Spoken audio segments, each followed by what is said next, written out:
बिस्मिल्लाहिर्रहमानिर्रहीम। Geoffrey Chaucer जहाँ पे मॉडर्न पोइट्स की खूबियाँ रखता था, वहीं वो अपने ज़माने के नशेब व फराज से भी अच्छी तरह वाकिफ़ था। तो उसकी पोइट्री के अंदर हमें दोनों ट्रेंड्स मिलते हैं, जहाँ मॉडर्न एराज़ की डिस्क्रिप्शन, मॉडर्न एरा से रिलेटेड एलिमेंट्स हैं, वहीं साथ साथ मेडिवल के एलिमेंट्स भी इसकी पोइट्री के अंदर मौजूद हैं। इसी बुनियाद पे जेफरी चौसर को मेडिवल अमंग द मॉडर्न और मॉडर्न अमंग द मेडिवल समझा जाता है, यानी कि जेफरी चौसर दोनों ज़मानों का पोइट है।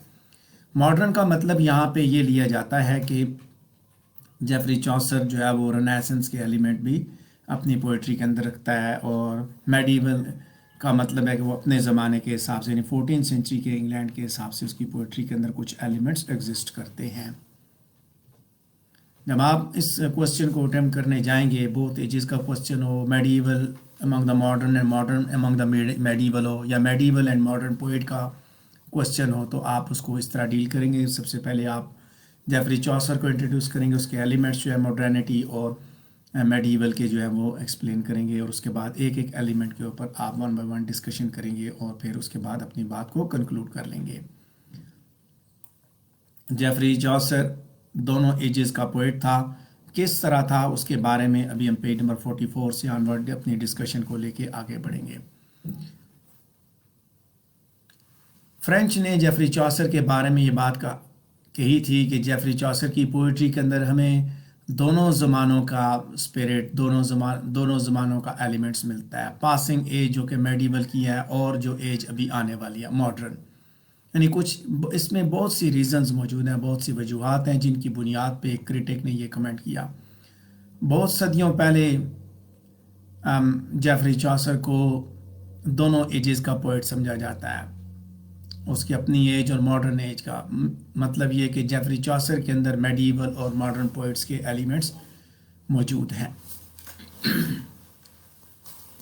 सेकेंड पैराग्राफ देखेंगे पेज नंबर 44 पे। जेफरी चौसर जिस ज़माने में दुनिया पे मौजूद रहा और जिस ज़माने में उसने लिखा, वो ज़माना मेडिवल एज का था, और उस वक़्त मेडिवल एज का सूरज गुरूब होने को था, और उसके साथ साथ रेनेसेंस यानी कि मॉडर्न एज का सूरज तलू होने को आया हुआ था।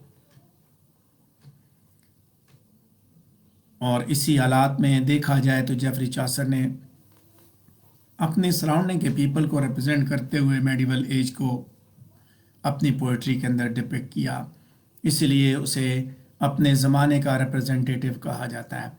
ताहम उसकी जो अप्रोच है अपने ज़माने को रिप्रेजेंट की करने वाली, वो सिर्फ उसके ज़माने तक महदूद नहीं, बल्कि कुछ ऐसे एलिमेंट्स भी उसकी पोइट्री के अंदर मौजूद हैं जो यूनिवर्सल हैं, और उनके ऊपर आप यहाँ पे अभी डिस्कस करेंगे। इसी तरह ये बात कहना भी गलत है कि जेफरी चौसर जो है कनेक्टिंग लिंक का आदमी है मेडिवल एंड मॉडर्न वर्ल्ड के साथ, जहाँ तक उसकी पोइट्री का ताल्लुक है, क्योंकि उसकी पोइट्री के अंदर तीन चीज़ें आपने देखनी है। एक तो जेफरी चौसर को आपने मॉडर्न देखना है तो रेनेसेंस के हिसाब से देखना है, आने वाली नस्ल, और एक मॉडर्न इस सेंस में कि यूनिवर्सल एलिमेंट्स हैं जेफरी चौसर की पोइट्री के अंदर जो कि आज भी एप्लीकेबल है, आज के दौर के लोगों को भी उनकी जो है वो एप्लीकेशन नज़र आती है। तीसरा पैराग्राफ देखेंगे पेज नंबर 44 पे। जेफरी चौसर एक मेडिवल पोइट था। Prologue to the Canterbury Tales इसकी बेहतरीन मिसाल है, जिसके अंदर उसने अपने ज़माने की रिप्रेजेंटेशन को रिमार्केबली कंट्रीब्यूट किया, और उसने अपनी सारी सोसाइटी को prologue to the Canterbury Tales के अंदर कंक्लूड किया। उसने अपनी सोसाइटी के तमाम पहलू वहाँ पे पेश किए, और मुख्तलिफ क्लासेस के लोगों को पिक्चर गैलरी के ज़रिए उसने दिखा के ये चीज़ पेश की कि उस वक़्त मेडिवल एज के अंदर लोग किस तरह ज़िंदगी गुजारते थे, रहन सहन कैसा था, लिबास कैसा था, आदात व अतवार कैसी थी, मसरूफियात क्या थी। तो उसने अपने ज़माने की सोसाइटी दिखाई, और उसकी पोर्ट्रेट जो है वो म्यूट नहीं है, बल्कि वो उनके अंदर फीलिंग्स को ऐड करता है, जिसकी वजह से रीडर भी ये महसूस कर सकता है कि prologue to the Canterbury Tales के अंदर जज्बात का एलिमेंट, फीलिंग्स का एलिमेंट मौजूद है। यानी उसके किरदार बोलते, हंसते मुस्कुराते, बोलते चलते फिरते नज़र आते हैं, लेकिन वो उसके ज़माने को ही रिप्रेजेंट कर रहे होते हैं। तो चौथा पैराग्राफ देखेंगे पेज नंबर 44 पे कि ये चीज़ याद करनी बड़ी ज़रूरी है कि मेडिवल एज जो है वो मुख्तलिफ सोशल और पोलिटिकल प्रॉब्लम से गुजर रही थी। ख़ास तौर पे मिडिल एजेस के अंदर लोगों ने डिज़ास्टर्स की वजह से बहुत से प्रॉब्लम्स और बहुत सी डिफ़िकल्टीज़ को फेस किया। ताउन आया, जंग आई, कहत पड़ा, ये सारी चीज़ें उस ज़माने में आई थी और इन्हीं डिज़ास्टर्स की वजह से यूरोप की पॉपुलेशन जो है वो 1/3 हो चुकी थी। 1347 से 1350 के दरमियान ब्लैक डेथ ने तकरीबन 1/3 पॉपुलेशन जो है उसको सफ़ाए हस्ती से मिटा दिया था। सेवरल कॉन्फ्लिक्ट्स जो है उसी वजह से इमर्ज हुए जिनकी वजह से मज़ीद डिस्ट्रक्शन फैली। ख़ास तौर पे कैथोलिक चर्च के साथ इंसान का जो रिलेशन था वो भी एक तसादुम में आ गया था। बावजूद इन इंटरनेशनल कॉन्फ्लिक्ट्स के जो कि वेस्टर्न रिलीजन और हिस्से के दरमियान थे, सिविल वॉर्स थी, पीजेंट्स अपराइज कर रहे थे, ये सारी चीज़ें अपनी जगह मौजूद थी। वहीं साथ साथ रोमन कैथोलिक चर्च और जो आम आदमी था उसका भी आपस में ताल्लुक जो वो टूटता जा रहा था। यही चीज़ prologue to the Canterbury Tales के अंदर आपको देखने को मिलती है। कल्चरल और टेक्नोलॉजिकल जो डेवलपमेंट्स थी उन्होंने यूरोपियन सोसाइटी को तब्दील करके रख दिया और उसके साथ ही इन डेवलपमेंट्स के साथ ही मिडिल एजेस का ज़माना भी ख़त्म हुआ और अर्ली मॉडर्न पीरियड स्टार्ट हुआ। पहले 4 पैराग्राफ मैंने डिस्कस किए, 5वें पैराग्राफ की जाने पढ़ूंगा पेज नंबर 44 पे कि चौसर जिस ज़माने में यानी कि मेडिवल ज़माने में ज़िंदा रहा तो उसने हर चीज़ अपनी आंखों से देखी और उसके बावजूद जब आप देखते हैं तो चौसर की prologue to the Canterbury Tales के अंदर आपको पॉलिटिकल और इकोनॉमिक इश्यूज़ के बारे में कोई बात करता हुआ नज़र नहीं आता। Prologue to the Canterbury Tales मुख्तलिफ़ कहानियों की कलेक्शन है और इसके अंदर कोई इस तरह का पॉलिटिकल अपहीवल्स का कोई भी कंसर्न नहीं है। इस किताब के अंदर हम मुख्तलिफ़ प्रोफेशंस के लोगों को मिलते हैं। सेंट थॉमस से बेकेट की श्राइन की तरफ हमारा सफ़र होता है और ऐसा लगता है कि ये सारे के सारे रिलीजियस बर्डन को रिड्यूस करने जा रहे हैं, लेकिन हकीकत में उनका मूड जो है वो किसी भी सूरत में रिलीजियस नहीं है। वो किस रास्ते में कहीं पे भी ना जीसस क्राइस्ट के बारे में बात कर रहे हैं, ना किसी सेंट के बारे में जिसके श्राइन पे जा रहे हैं, बल्कि वो एक फ्रेंडली एटमॉस्फेयर में हंसते मुस्कराते इंजॉय करते अपने सफ़र पे जा रहे हैं। कोई उनको हेजिटेशन नहीं है। जिस तरह हमारे यहाँ कोई हज पे जाता है तो उसकी क्या रूटीन होती है, वो यहीं से लब्बैक अल्लाहुम्मा लब्बैक का नारा लगा रहा होता है और उसके ऊपर एक रूहानी कैफियत पैदा होती है। इसी तरह ये लोग जब एक पिलग्रिमेज पे जा रहे हैं कि इबादत के लिए, मजहबी इबादत उनके नज़दीक थी जिस पे वो जा रहे थे, तो उस इबादत के लिए जाते हुए उनका भी ये सिचुएशन होनी चाहिए थी, रूहानी तौर पर उनके हालात होने चाहिए थे, जबकि ऐसा कुछ भी नहीं था।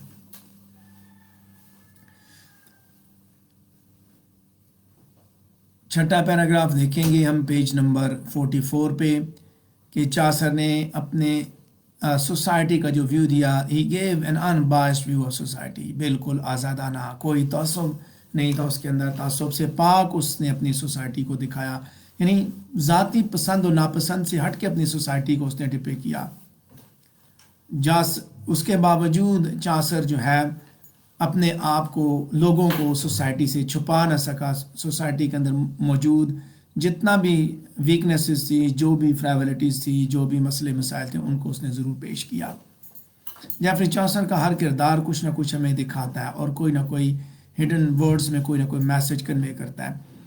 हम कम से कम एक इंडिविजुअल को हर क्लास से देखते हैं जिसका ताल्लुक 14th सेंचुरी के साथ है। मिसाल के तौर पे नाइट जो है वो शिवेलरी को रिप्रेजेंट करता है और वो ये चीज़ दिखाता है कि लोग जो है वो सिविल जंग के डिज़ास्टर से सफ़र कर रहे हैं। इसी तरह जब चर्चेस के इश्यूज़ के ऊपर जेफरी चौसर डिस्कस करता है तो एक्लेसियास्टिकल क्लास की सूरत में हमें पेश करता है। जेफरी चौसर ने चर्च की करप्शन को मुख्तलिफ़ कैरेक्टर्स के ज़रिए डिपिक्ट किया और उसके ऊपर उसने तंज किया। इसी तरह उसने हर तरह की अपने ज़माने की औरत को भी दिखाया। ट्रेडर्स और मर्चेंट्स के बारे में भी उससे बात की, उनकी डेवलपमेंट और एक्सपेंशन को हमें दिखाया। लेकिन सबसे इम्पॉर्टेंट एलिमेंट जो उसने हमें दिखाया वो थी इंटेलेक्चुअल लाइफ।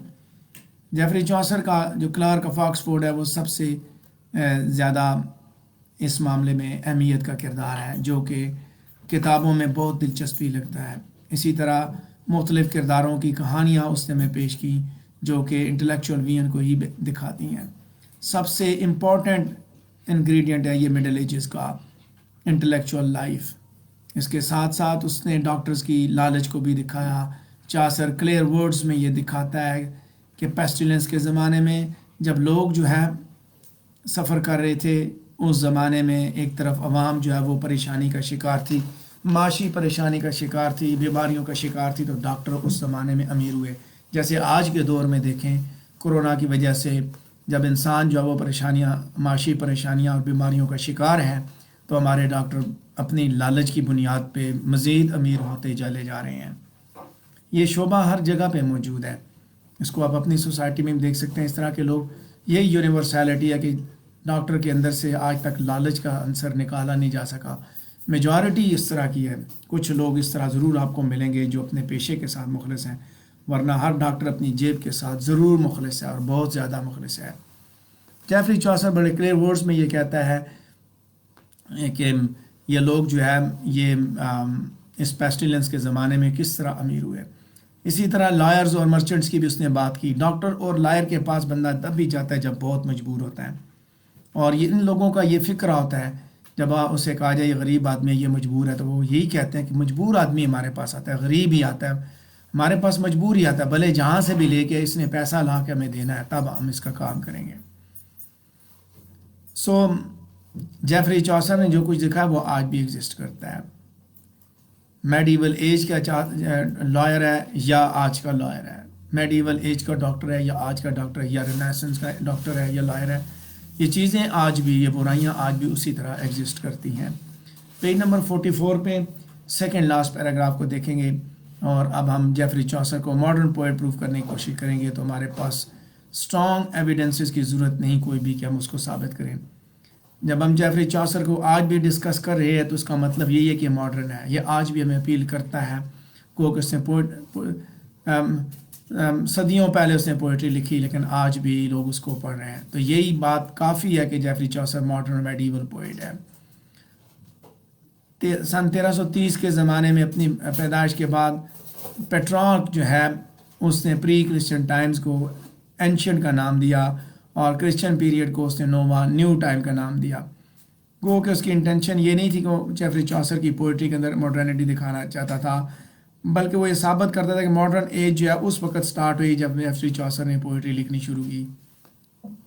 ادروائز بہت سے ایسے ایلیمنٹس ہیں جیفری چوسر کی پوئٹری میں جو یہ ثابت کرتے ہیں کہ جیفری چوسر ماڈرن اور میڈیول دونوں ایجز کا پوئٹ ہے. پیج نمبر 44 پہ آخری پیراگراف دیکھیں گے. یہ بات کہی جاتی ہے کہ جیفری چوسر نے ماڈرن انگلش اپنی پوئٹری کے اندر استعمال کی. ماڈرن اس سینس میں کہ اس نے سب سے appropriate East Midland dialect کو اس نے استعمال کیا, اور اس نے اس کو انسٹنکٹ بنایا. اسی کو اس نے اسی کی بیس پہ پھر انگلش لینگویج کی بنیاد رکھی گئی. جیفری چوسر کی اس کنٹریبیوشن کی وجہ سے ایسٹ مڈ لینڈ ڈائلیکٹ جو ہے وہ اسٹینڈرڈ انگلش کا اعزاز پانے میں کامیاب ہوا. فردر مور بہت سے الفاظ جو ہے وہ آج بھی ماڈرن ٹائمز میں بھی اس کے جو الفاظ ہیں وہ آج بھی اسی طرح موجود ہیں. بعض دفعہ جیفری چوسر کو اپنی لینگویج ماڈرنٹی کی وجہ سے ہی انگلش لینگویج کا فادر بھی سمجھا جاتا ہے. پیج نمبر 45 پہ ہم پہنچ چکے ہیں. وہاں پہ پہلے پیراگراف کو ڈسکس کریں گے کہ جیفری چوسر نے ماڈرن میٹرز کا استعمال کیا. جیفری چوسر کے زمانے میں یہ میٹر استعمال نہیں کیا جاتا تھا, یعنی کہ میجورٹی آف دا رائٹرز جو ہے وہ کنونشنل الٹریٹیو ورڈز کا استعمال کرتے تھے. جیفری چوسر فرینچ لٹریچر پڑھنے میں بڑی دلچسپی رکھتا تھا. نتیجتاً اس نے 13 مختلف میٹرز جو پوئٹری کے اندر انٹروڈیوس کیے, رائم انٹروڈیوس کی, اور یہی جیفری چوسر کی ایک میجر ریزن ہے جس کی بیس پہ اسے میڈیول اور ماڈرن پوئٹ کہا جاتا ہے.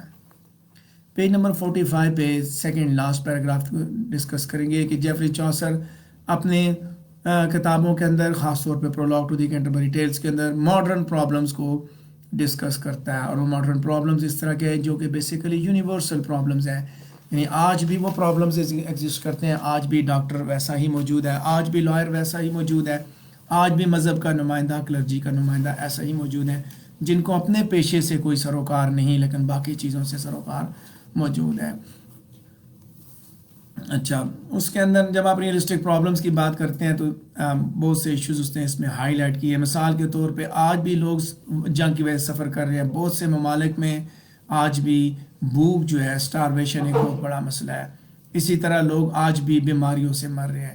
سو انہی ماڈرن ٹربلز کی وجہ سے جیفری چوسر میڈی ایول اور ماڈرن پوئٹ سمجھا جاتا ہے.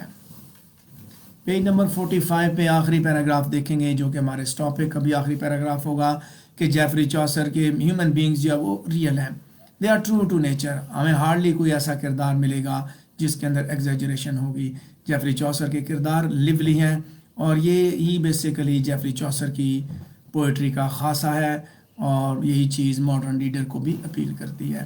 کیونکہ بعض دفعہ ہم اس چیز میں جیفری چوسر کی پوئٹری پڑھتے ہوئے مشکلات محسوس کرتے ہیں، لیکن جیفری چوسر کا ریئل ہیومن کریکٹرز کو انٹروڈیوس کرنے کا اسلوب تحریر جو ہے بہت امپریسنگ ہے اور وہی چیز ہمیں وہی انداز اس کا ہمیں اس چیز پہ مجبور کرتا ہے کہ ہم اس چیز پہ بلیو کریں اور اس کی پوئٹری کو پڑھیں.